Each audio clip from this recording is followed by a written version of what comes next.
మీ మోకాల నొప్పులకు ఎటువంటి సర్జరీ లేకుండా ఎపియాన్ పెయిన్ క్లినిక్ అందిస్తున్న అత్యాధునిక చికిత్స. అందులో భాగంగానే కొంతమంది అడుగుతూ ఉంటారు, నా హస్బెండ్ నేను పీరియడ్స్ టైంలో ఉండేటప్పుడు కూడా నాతో సెక్స్ చేయాలని అడుగుతూ ఉంటుంటారు. సో దీనివల్ల నేను ఏమైనా ఎఫెక్ట్ అవుతానా అని. ఎవరికి ఏ ఎఫెక్ట్ అవ్వరు, బట్ కంఫర్ట్ అనేది కూడా చూసుకోవాలి కదా. See everybody is not having same symptoms. Okay, some people are very comfortable, some people have tremendous pain. So if you are comfortable, you can go ahead. There is nothing to stop you. If you are not comfortable, you should not, because it will increase your pain, agony, stress, and అది ఒక mental ప్రాబ్లమ్కి దారి తీస్తుంది. Already physical pain ఉన్నప్పుడు నువ్వు దాన్ని ఇమోషనల్గా ఇంకా pressurize చేస్తే you will not be able to enjoy. And nobody is a toy in the other people's hand. Everybody has their own self regulation, self respect, and body image particulars. So అవన్నీ ఉన్నప్పుడు you can always communicate. అంటే పూర్వము మన పెద్దవాళ్ళు so ఇట్లా periods వచ్చేటప్పుడు వాళ్ళని సపరేట్గా కూర్చోబెట్టేవారు, పని చేయించకపోవడంతో పాటుగా. సో ఇలా సెక్షువల్ గా కూడా ఇంటర్కోర్స్ కూడా ఉండకూడదని. అట్లా దాంట్లో ఏం సైంటిఫిక్ రీజన్ లేదని అంటారు. So basically it is not about scientific reason, it is about understanding a woman's needs, because women used to do lot of work. Okay, lot of work and a lot of house related work.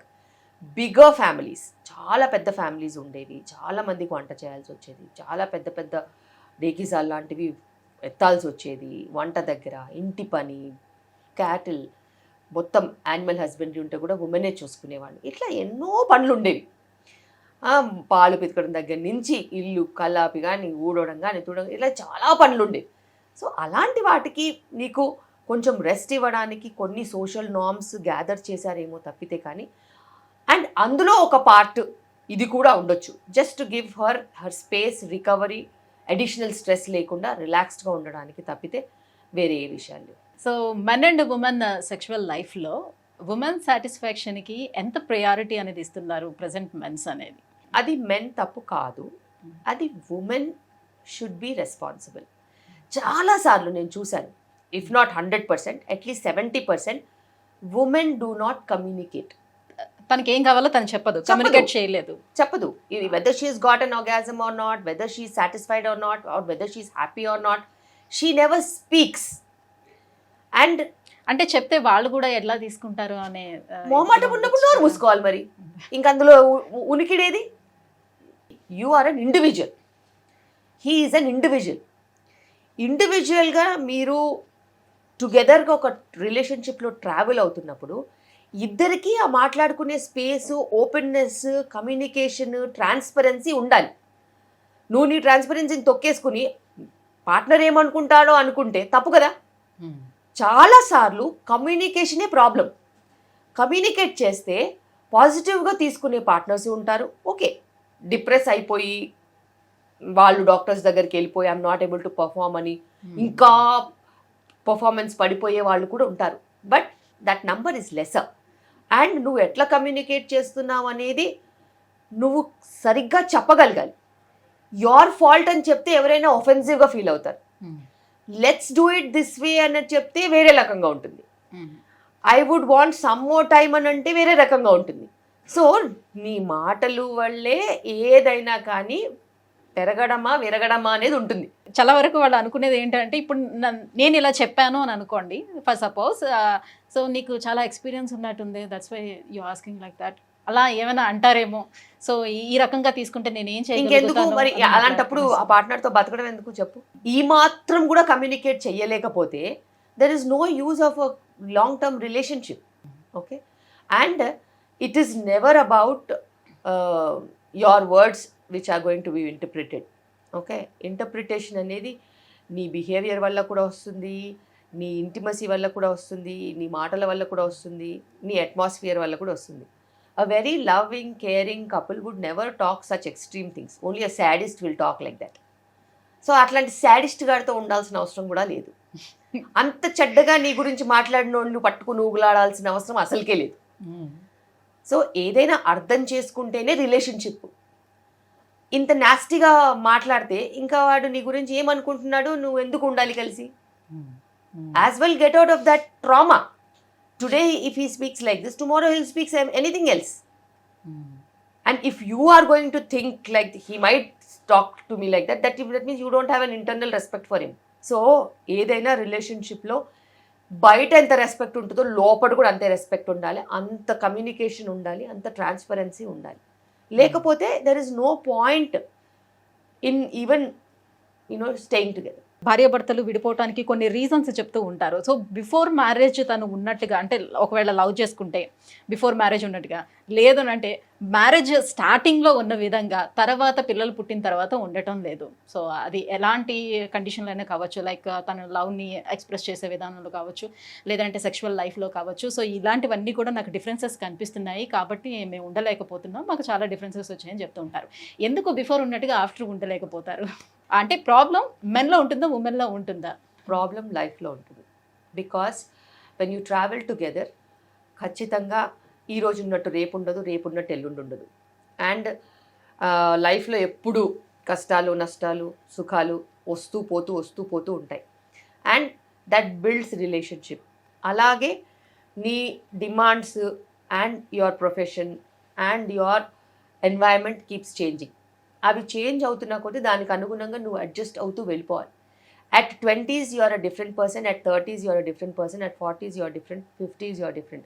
Your body is different, yes. Your work is different, your professional engagements are different, your family is different, your responsibilities are different. So prioritize అయ్యేవి prioritise అవుతూ ఉంటాయి, prioritise లేని పక్కన పడుతూ ఉంటాయి. But ఇద్దరు కలిసి travel చేస్తున్నప్పుడు unless it is threatening the other people's life or it is very traumatic for the other people's life, you can travel together. Adjustments ఉంటాయి, అర్థము చేసుకోవడం అనేది ఉంటుంది. అండ్ సెక్షువల్ యాక్టివిటీ కూడా డిఫరెంట్ ఏజెస్లో డిఫరెంట్ టైప్స్లో ఉంటుంది.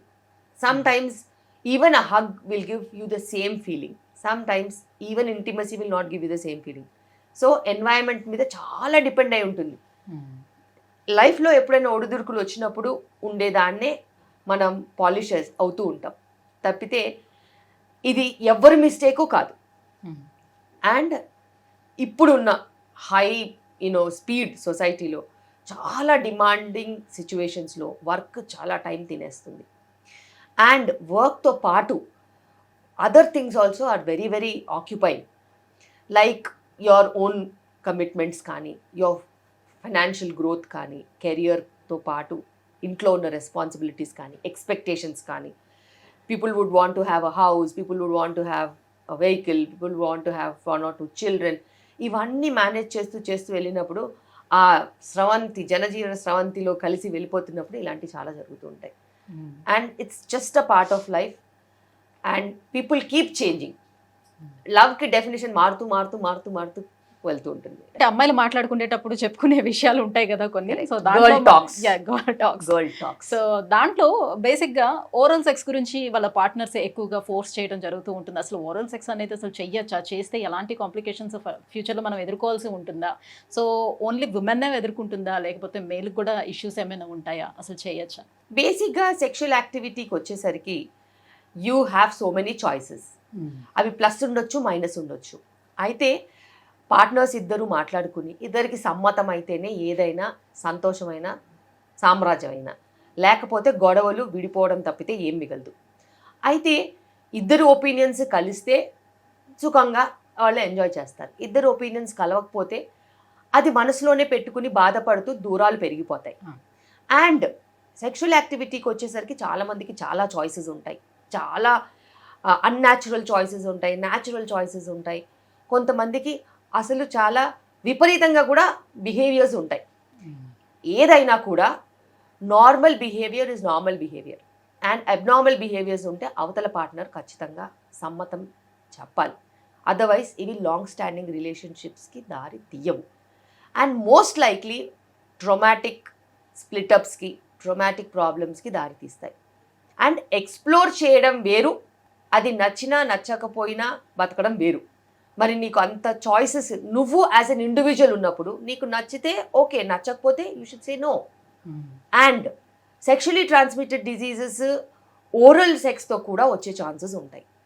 there are so many people who come with big ulcers on the mouths and lesions.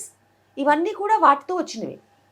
And long term రిలేషన్షిప్స్లో there are so many safety aspects that we can be reassured. Single partner long term రిలేషన్షిప్స్లో ఉన్నప్పుడు వాళ్ళ understanding వేరు, వాళ్ళ health సెగ్మెంటే వేరు, వాళ్ళ పర్స్పెక్టివ్సే వేరు. కానీ ఇప్పుడున్న పరిస్థితిలో మనకి అలాంటి సిచ్యువేషన్స్ తక్కువ. బికాస్ పీపుల్ ఆర్ ఎక్స్ప్లోరింగ్లో చాలా ఎక్స్ప్లోర్ చేస్తూనే ఉంటారు. అలాంటప్పుడు ఇందులో సేఫ్టీ అనేది ఉండదు. జాగ్రత్తగా ఉండాల్సిన అవసరం అయితే ఉంది. రైట్, మీరు చెప్పినట్టుగా విపరీతాలు కూడా చాలా ఉంటాయి అని Yes, అన్నారు కదా. ఉంటాయి సో ఉంటాయి